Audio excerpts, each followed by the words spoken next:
Okay, so the goal of this video is to open up a file and return the content of the line one by one.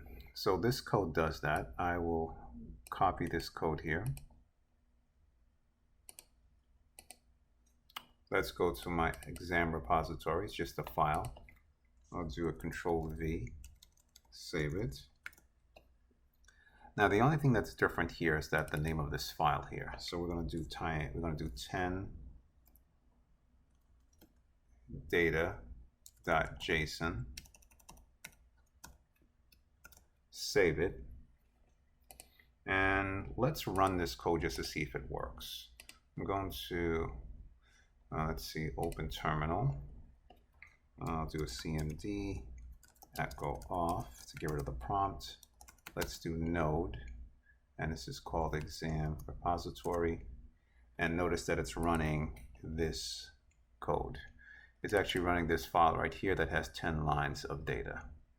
Okay, so that's what it's doing. Now, what I wanted to prove to you is that this is a non-blocking call right here. It's meaning that this will take a few seconds to run, or a few milliseconds in the background, and this will get done later. So versus if I do now console log and I print out this is the last line, save it.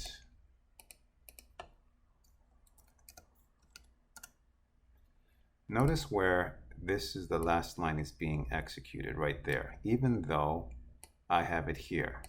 When you're reading this code, you would be like, why is this not getting done last? So remember what we explained is that this function right here, the on function right here, takes on an attribute, a parameter, line, which means line by line. And this also, this is a callback function that gets called back later. Now in class, we have been actually doing it like this. I'll get rid of this and I'll use the arrow function here. That's the way we've been doing it in class, kind of a shortcut if you want to call it that way. And I'll get rid of that. And that's literally the same thing as what we have before. It's just written in an arrow function technique. So let's run that.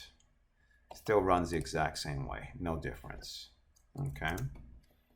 So the whole idea of this is, in fact, if I run this code one more time, so I can just show it to you, and I'm going to put it into an output. I'm going to say here report.txt. Click on the report text. By me doing this right here on the console, this redirects the output to report.txt, and now we can look at this file. So notice that last line is printed out first, even though technically we have it here printed out last in the code. Now remember what's happening here is that, let's say this line gets executed, this line gets executed. This is actually being called, but this portion will get done in the background, okay?